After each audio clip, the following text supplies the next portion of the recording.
Development of every individual, they undergo a lot of processes involving others or the environment, and we consider all these processes as social processes.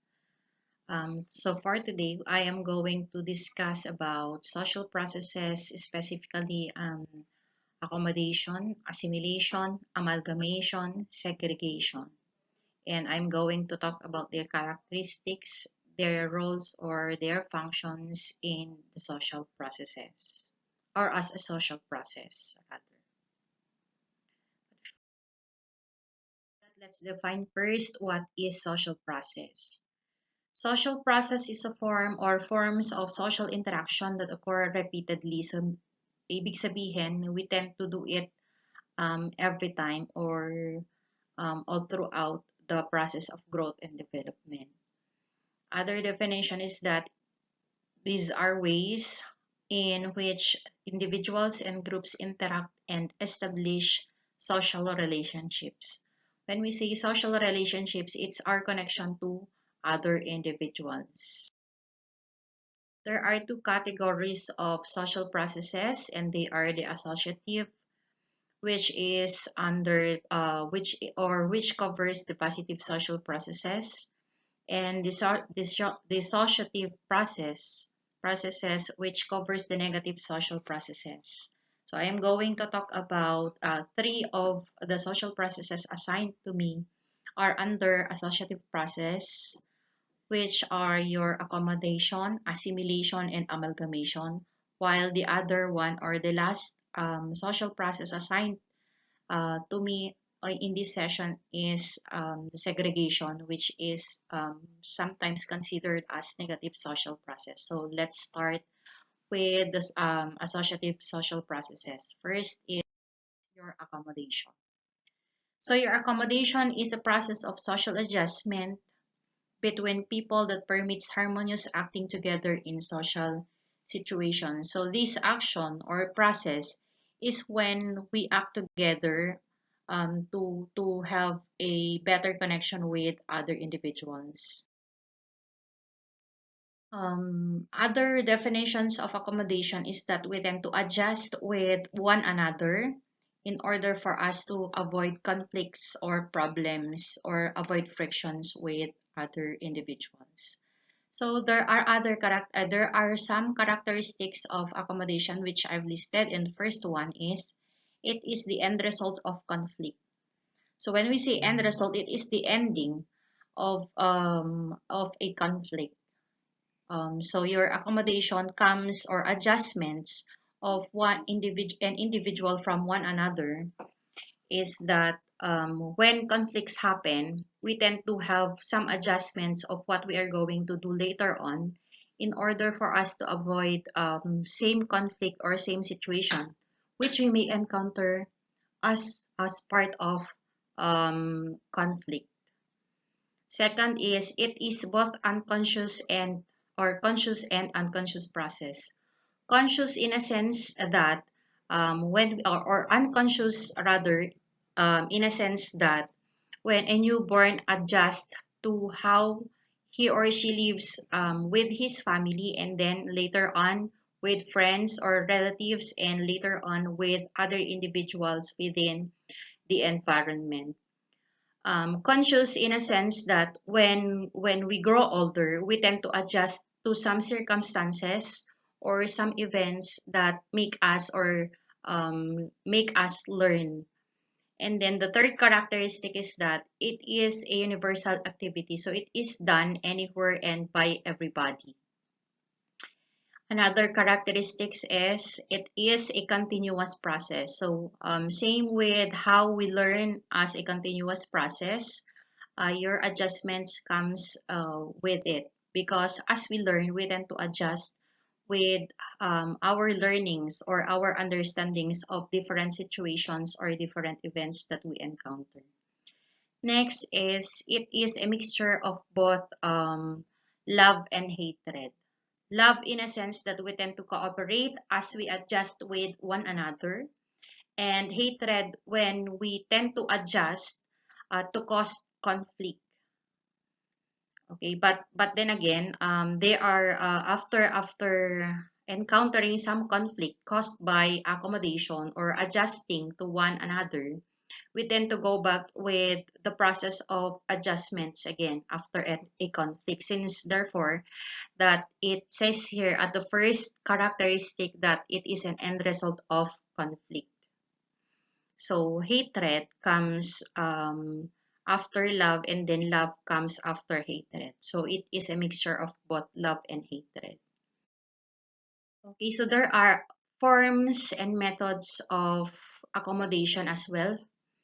First is admission of one's defeat. So when we say admission of one's defeat as a form or method of accommodation, weaker submits to the stronger. So therefore, when we tend to know that we are weaker from other individuals, we tend to adjust in order for us to avoid conflict, since therefore accommodation is a way for us to avoid conflict or to adjust to a situation in avoiding conflict. Next is compromise. So we tend to have and we tend to undergo situations or events wherein we encounter give and take situations. Okay, so when we say compromise, we tend to have equal stand with one another. Then therefore we don't want to admit our defeat. So in order for us to avoid or avoid conflict, we tend to adjust and just think of a better solution for us to have a gain-gain situation, or what we say give and take sometimes. So then therefore accommodation is gained through compromise. Next is arbitration and conciliation. When we say arbitration and conciliation, there are those who act as mediators. So when we say conciliator, they offer suggestions in order for us to avoid conflicts or solve conflicts rather. And when we say arbitration or arbitrators, they try to bind parties concerned. So the concern of your conciliation is only offering suggestions for us to adjust to a situation, for us to lessen or provoke the conflict. While you're arbitration, you undergo a process wherein mediator tries to help you lessen or realize something wherein you tend or both parties tends to bind with one another or make peace with one another. So that's arbitration and conciliation. Next is next is toleration. So toleration is the avoidance of overt conflict. So when we say avoidance of overt conflict, we tend to have or accepted some situations wherein um, we just uh, we just don't mind those other factors. We just tend to have or accepted our situations and therefore tolerate a situation in order for us to avoid conflict. So yung parang bahala na, wag na lang. That's our decision when we undergo toleration. Another is conversion. So under conversion, it is when convincing others that you are right and they are wrong. So under conversion, it is when you try to fight that, or you present your viewpoints wherein you are right and they are wrong. So um, that's one. And another is rationalization.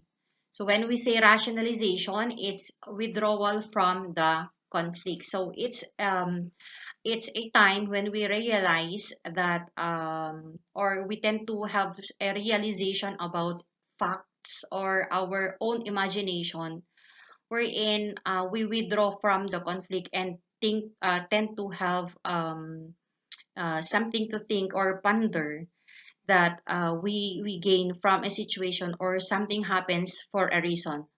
Um, we tend to blame something. For example, is students blame that when examinations happens, students sometimes blame instructors that they don't and they just didn't understand their answers. Well, in fact, the reason behind their low grades are that one is they tend to have lack of review, or they didn't give more attention in their topics or lessons. That's why they get lower grades than expected. So that's part of rationalization. So they tend to adjust their feelings or emotions, yung pampalubag loob pa para to enlighten their emotions. Next is superordination and subordination. So when we say superordination and subordination, there are the ones who give orders or obey orders. For example, the relationship between parents and their children. So in the society, we tend to have those who we follow and those who follows us.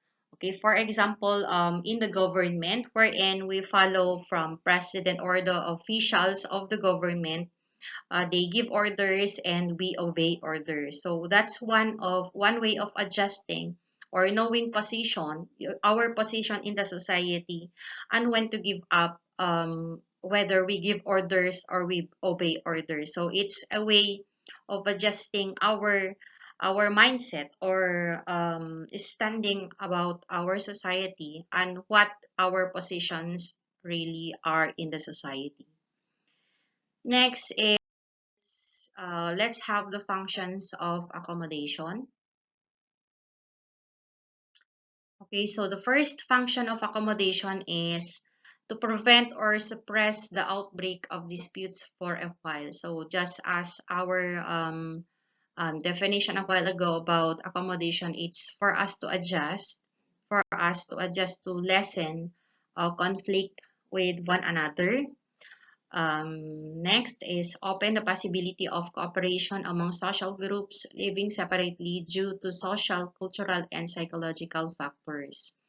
So, meaning that accommodation helps us, or in a way, or in adjusting to one another, we tend to cooperate, or there's a greater chance for us to easily cooperate with one another if we know how to adjust to their needs, or to adjust to how they to their preference about us. And then accommodation serves to, or seek fusion, or functions as seek fusion or unification between separate social groups.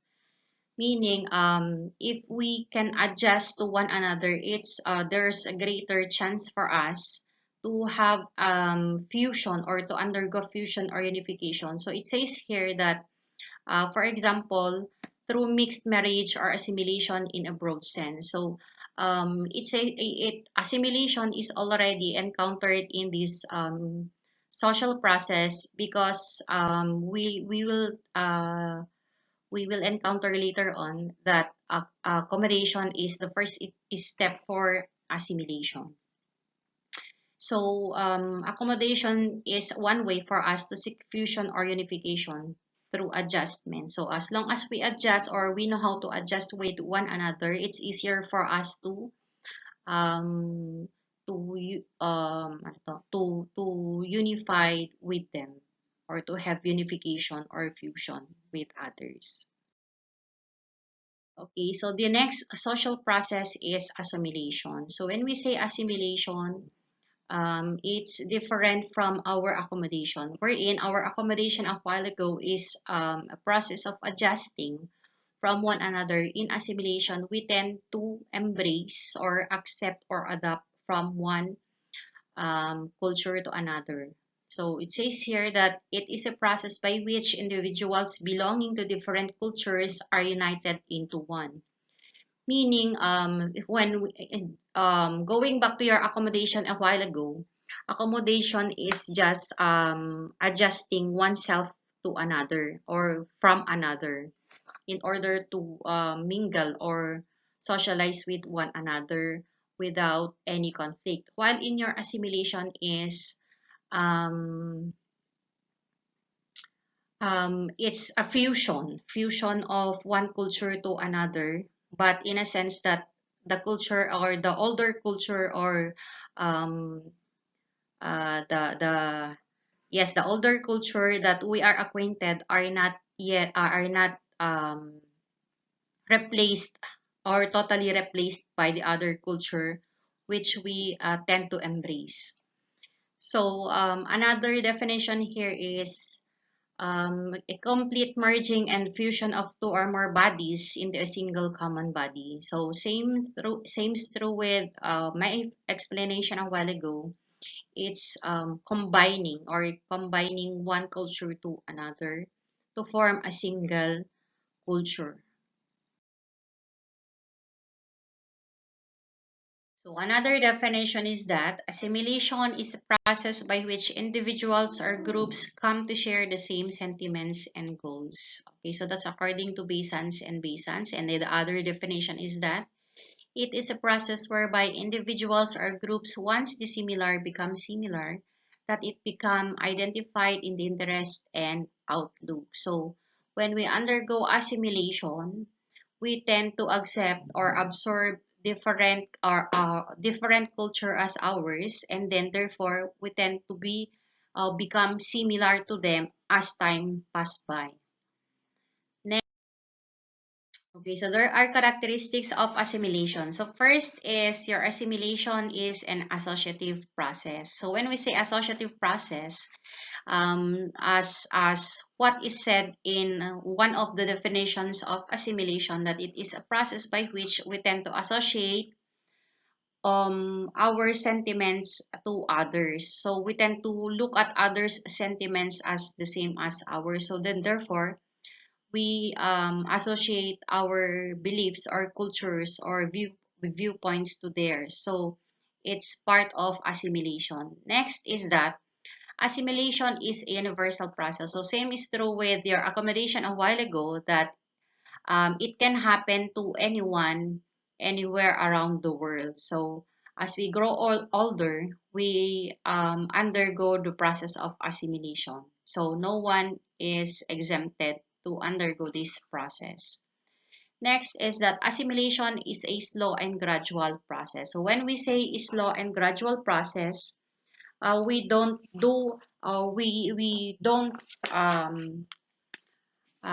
we cannot skip the accommodation or the process of adjusting first before we proceed to the absorption or the adaptation of what we are observing with other individuals as we socialize with them. So we tend to share the expectations of other individuals, and so therefore we acquire new set of values from them as well, and as well as we tend to adapt them or absorb them as we grow. Next is that assimilation is an unconscious process. Unconscious process in a sense that we are unconscious or we are not conscious that we discard our own values just to accommodate the learned values from other individuals as we socialize. So it's an unconscious process. Next is that assimilation is a two-way process. So when we say two-way process, it is based on the principle of give and take. So we tend to give what we have, or we tend to give a part of our cultures or values to other individuals, and at the same time other individuals tend to take or share our values and cultures as well. So undergoing the process of assimilation is a two-way. Okay, so now let's have the factors supporting assimilation. So first one is toleration. So when we say toleration, as we talked about it a while ago under accommodation, in your accommodation, toleration happens when the weaker culture tolerates a situation, accepting defeat from the stronger culture. While in your assimilation, toleration happens when the dominant culture or the stronger culture accepts the weaker culture. So it's one way of exchanging cultures when the stronger culture accepts the weaker culture. Next is your social close social contact. So in order for individuals to exchange or share cultures with one another, they need to have a close social contact. Next is your amalgamation. So amalgamation, as I've said a while ago, that it is one of the social processes which I'm going to talk about. Amalgamation is one way or one process that supports assimilation. So when we say amalgamation, it's I mean um, matrimonial relationship between two cultures or two different cultures. So my example here is that when you mix the coffee and the milk wherein black and white are combined together, then the effect is that it became brown. Okay, so when we say assimilation in that manner or amalgamation in that manner supports assimilation wherein it allows combination of two colors from that coffee and that creamer. So same is true with your cultures or how society works. When two races combined with one another, they produce a single entity, which is another or reborn of another or the birth of another culture. So it's a way of assimilating or sharing other culture. Next is equal economic opportunity. So when we say equal economic opportunity, when I say when there are equal economic opportunity, there's a greater chance for a lesser conflict or problem or friction among individuals. Then therefore, they tend to have this free way of sharing or freedom of sharing their different cultures from one another.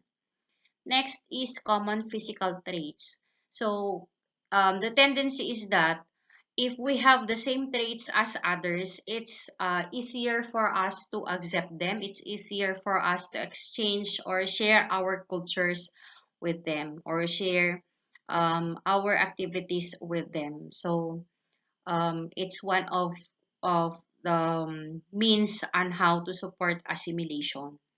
Next is cultural similarity. Of course, when we have the same culture with other individuals, we tend to have better connection or better relationship with them, and we tend to have um, to avoid we tend to avoid conflicts with them. So cultural similarity is one way of supporting assimilation. Okay, so if there are factors supporting assimilation, there are also factors hindering assimilation. First is physical differences. So it stands as barrier to assimilation because when we tend to look at others differently and we say that they are different in appearance or how they look, then therefore we tend to be hesitant in sharing or exchanging our cultures, traits, and beliefs with one another's, or we tend to seclude ourselves from them. Next is cultural differences. For example, is religion. When we differ in terms of religion, we tend to separate ourselves from others. So it hinders assimilation. Next is prejudice. For example, is this happens all the time when we say that our culture or our race is higher or more dominant than others, then we look at them differently. Then we tend to set ourselves apart from them. Then there is no exchange or sharing of cultures that happens. So this hinders assimilation. Another is sense of superiority and inferiority. I think the word ethnocentrism comes in with this factor. since ethnocentrism is a mean of looking at your own culture higher than others or more dominant than others. So if we look at our cultures or values or traits as more dominant or higher than others, we tend to reject whatever they share or whatever they exchange with us. Next is domination and subordination. So it goes with the term ethnocentrism still, because we tend to have this feeling of superiority, and this subordination from the weaker culture. So it's a matter of conflict or separation between the stronger and the weaker culture. So who is more dominant and who follows one another.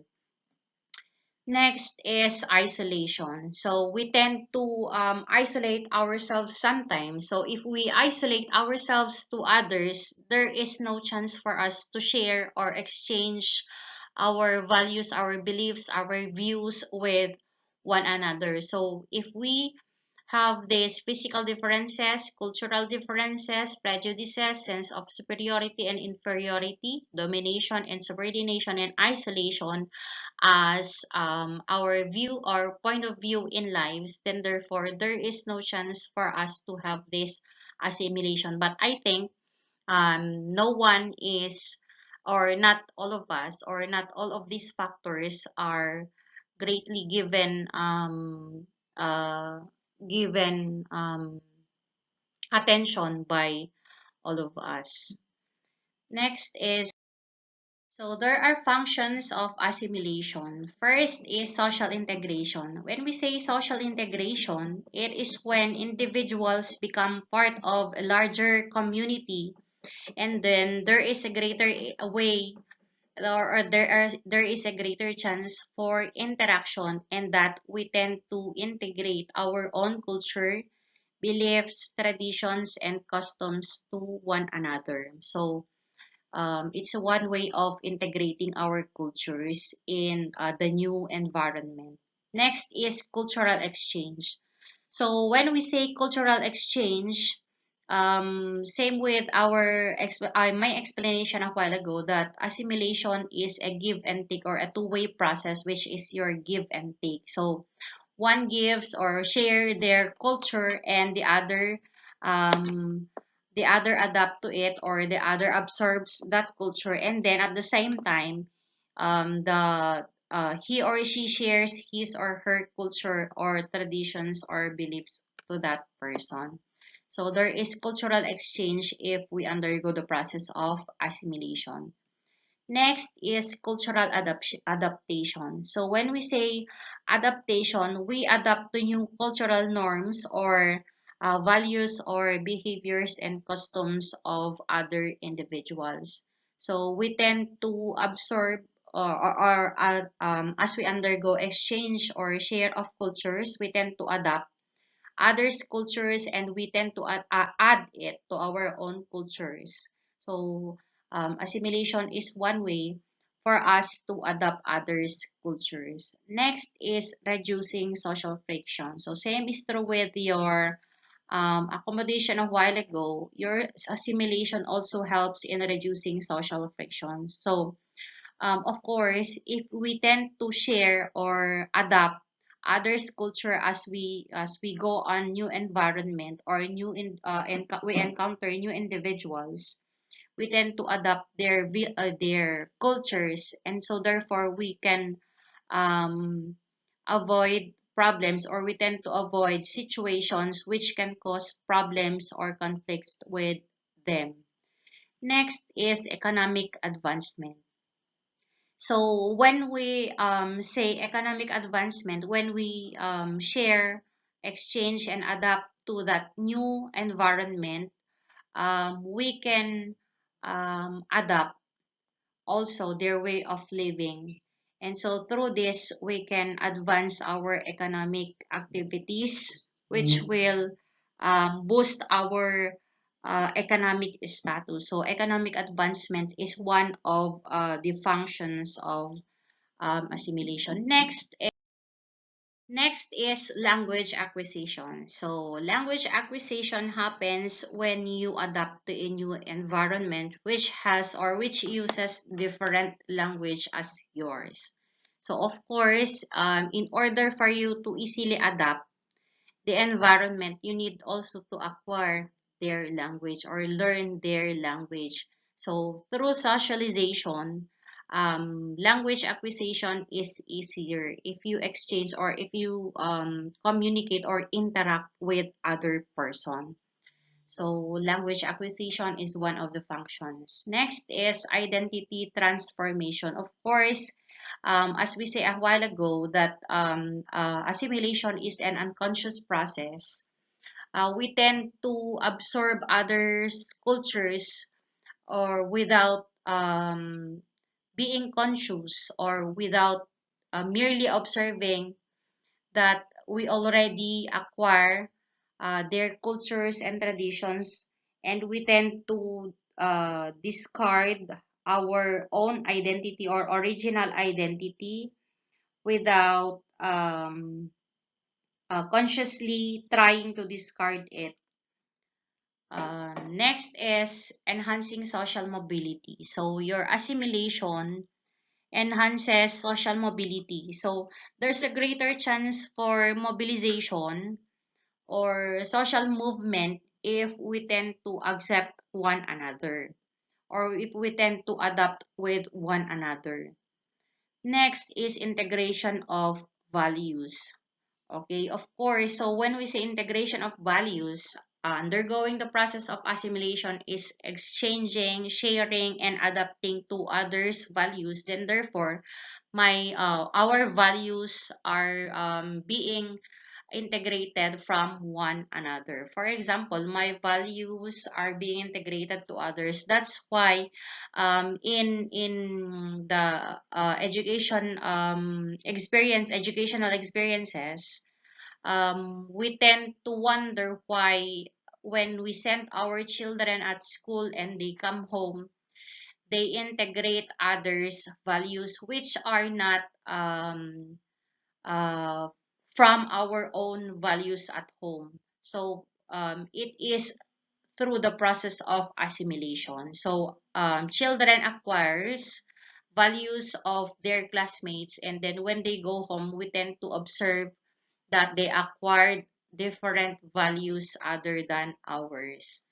Next is cultural innovation and creativity. Of course, when we tend to exchange and share cultures or share with other individuals or um, adapt to their way of living or to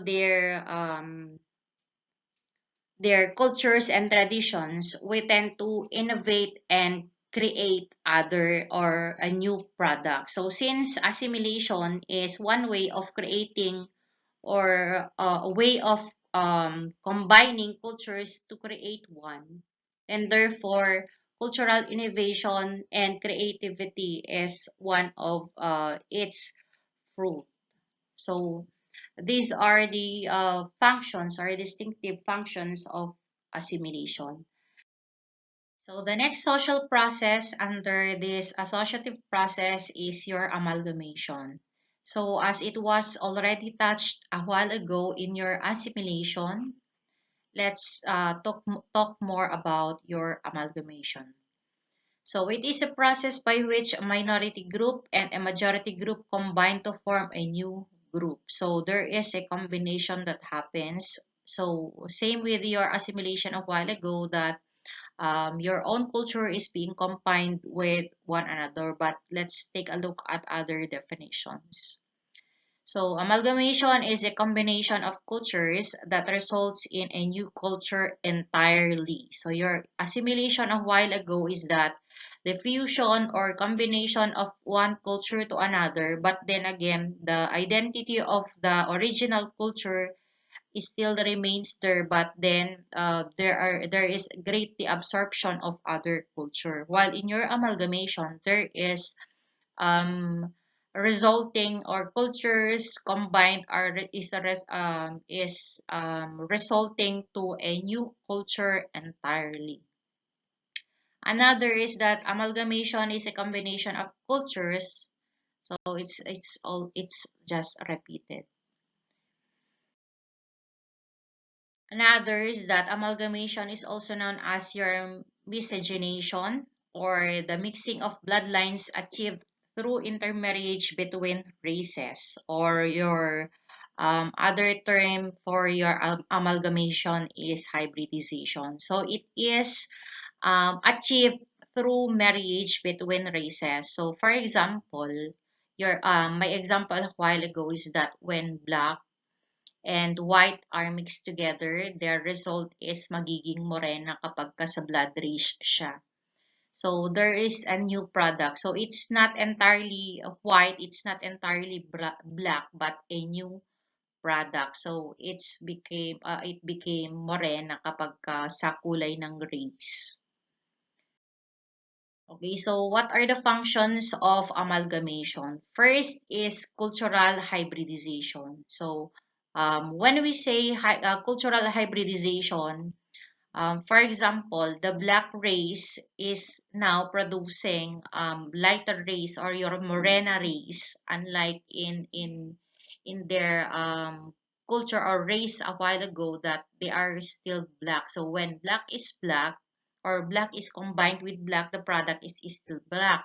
So when we say black race is combined with white race, their result is morena race, which is different from the first two races. So cultural hybridization.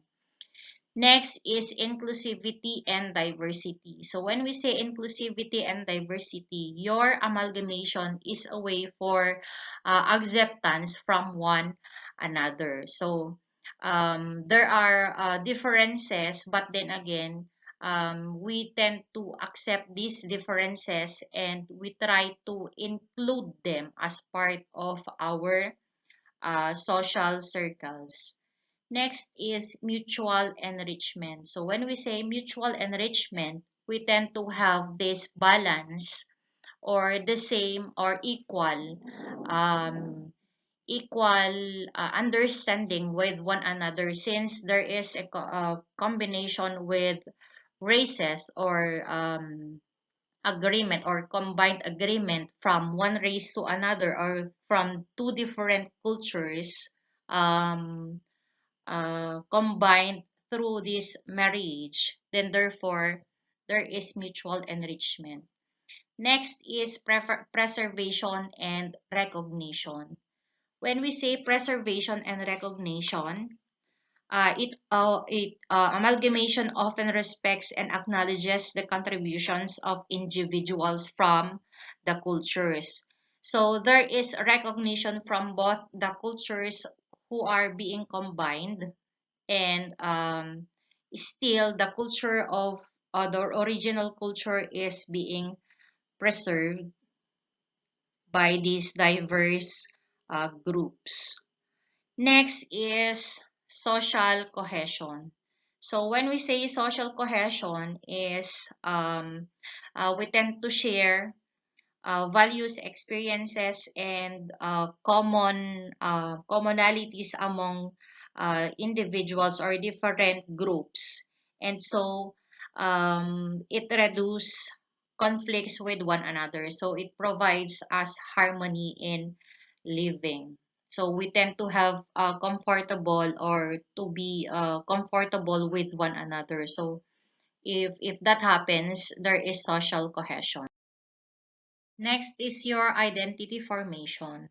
So as it is said a while ago in the definition that it is a formation of new identity, your amalgamation can make anyone be connected still to the original culture while embracing the new identity formed by combining culture one his original culture to other culture.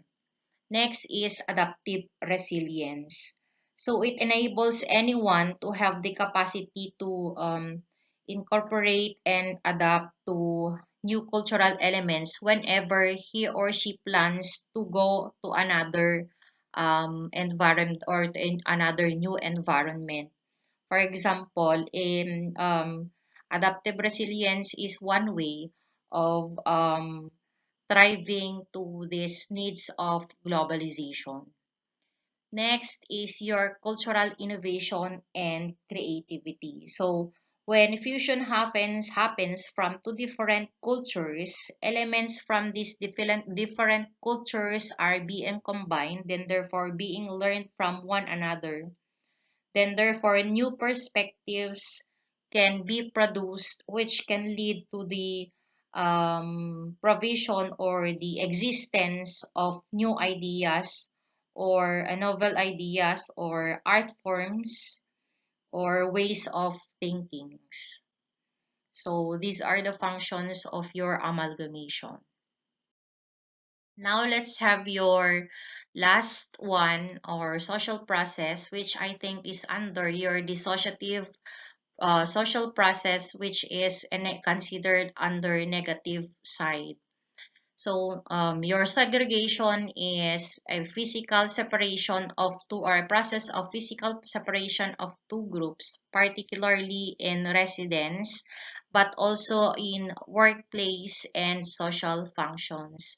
So if the first three social processes that I've talked about is a process of adjusting or having socialization with one another, your segregation is incorporating separation in the process of having other individuals in your social group growth.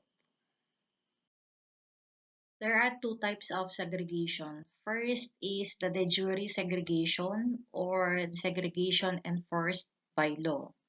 An example of this is the segregation before during the 1800s of the black and white Americans, wherein they are separated but with equal opportunities. Next is your de facto segregation or a segregation caused by other factors. For example is the segregation now of races, which incorporates discriminations or stereotyping or marginalizing individuals. So there are characteristics of segregation. First is physical separation. So when we say physical separation, it involves um, situations in residential, educational, or occupational settings wherein individuals are separated from one another. For example, is separation of boys and girls, separation of adults and young ones. Next is structural inequality. So when we say in structural inequality, there is a segregation in structures or structural inequalities that limits access to resources or opportunities and other services to certain groups. So there are dominant groups who are benefited with this structural inequality. So there are those who have this limited access to um, resources, opportunities, and other services. Next is enforced by social norms or policies. So your segregation is characterized by enforcing through social norms, cultural practices, or institutional policies that creates the separation of groups. So it depends on social norms and policies. Next is limited interaction. So of course, segregation is characterized by limited interaction, wherein it restricts social interaction between different groups or individuals from different groups, which will then results to the um, structural inequality. Next is stigmatization and prejudices. So this causes stereotypes. So segregation can contribute to stereotypes or social marginalization and discrimination among individuals.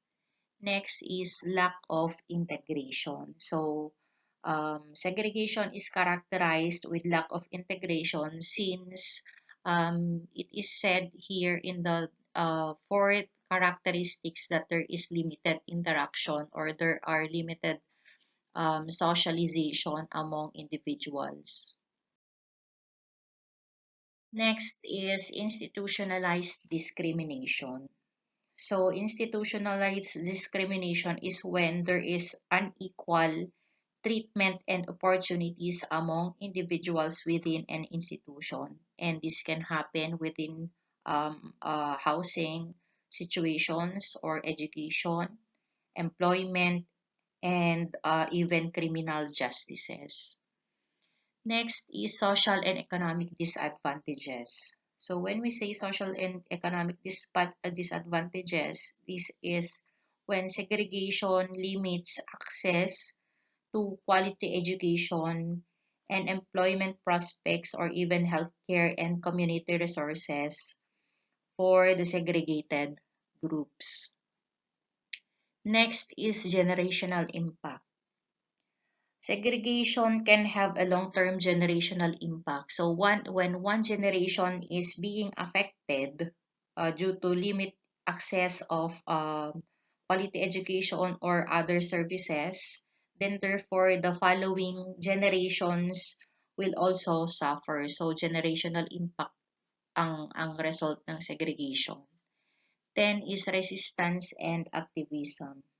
So if there is no unity, there is no interaction, there will be no unity, and a lot of activism or movements can be made by the society because of social injustices or unequal opportunities given to the members of the society. So there are functions of segregation as well. First is maintaining social hierarchy. So, in segregation, it is a way for reinforcing power dynamics that favor the dominant group. So, there is still separation or barriers between the dominant group and the weaker group.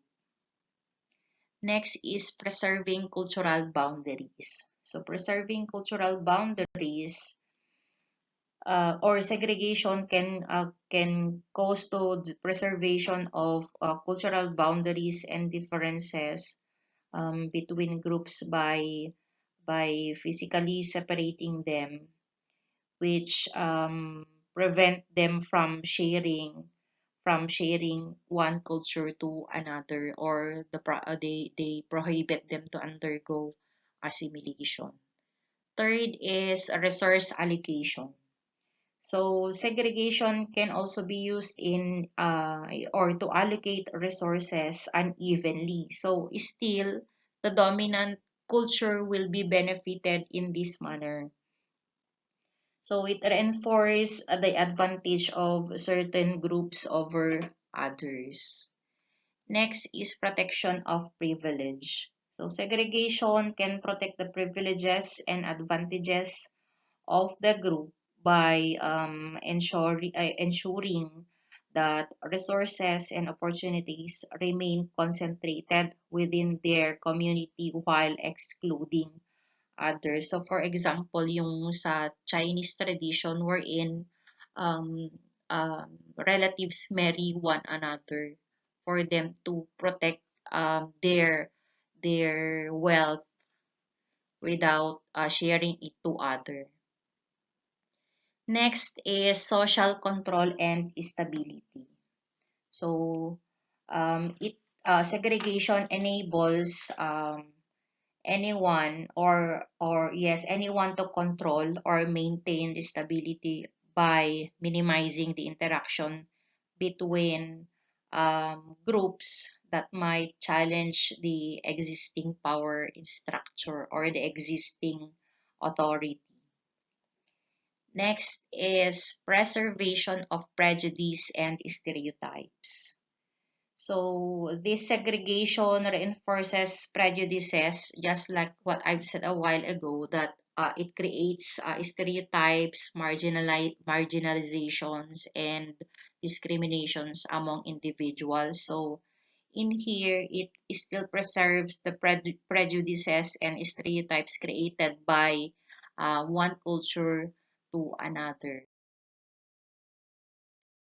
Next is economic exploitation. So, in here, segregation facilitates economic exploitation by segregating certain groups into low-income areas or providing limited access to economic opportunities, contributing to their economic vulnerability. So, the weaker is still, or the poor becomes the is still the poorer among the members of the society, because they have this limited access to jobs or work or opportunities that can enhance their economic situations. Next is political manipulation. So sometimes segregation is used to exploit political purposes, just like influencing voting patterns or representations that will make the powerful be more powerful in the society. Next is perpetuation of inequality. So perpetuation of inequality can also serve as a way, or segregation rather, can cause perpetuation of inequality by limiting access to resources or education or other services or opportunities, as I have said a while ago, that can lead to even more disadvantaged situation for the segregated members of the society. Next, or the last one, is resistance and solidarity formation. So in some cases, this segregation can lead to resistance among the marginalized groups, wherein they felt unsafe when dealing with the dominant group. And then this can foster movements and activism or problems that may arise by these segregated members of the society, who will advocate on the social justice and will fight for equality.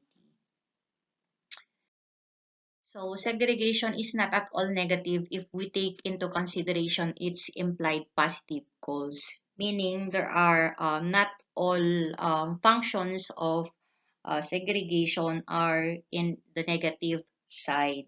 So for example, is your educational institution offering or preserving religion? So there are findings that segregation preserves religion or even customs and traditions of a certain group by separating themselves from other cultures. Another is it segregation can make the social bonds of the segregated community stronger, and that they can create a sense of belongingness among other members of the said community. Another is individuals from that segregated community can have opportunity to govern themselves and shape their community according to their sense of values and preferences. Another is that segregation can also help preserve the cultural identity of the group by avoiding contact or interaction with outside culture or outside members of other culture. So, if we take into consideration the implied positive goals of segregation, it is not at all a negative or a dissociative social process. So, that's all for of today's session. So, I hope you learned something from my discussion.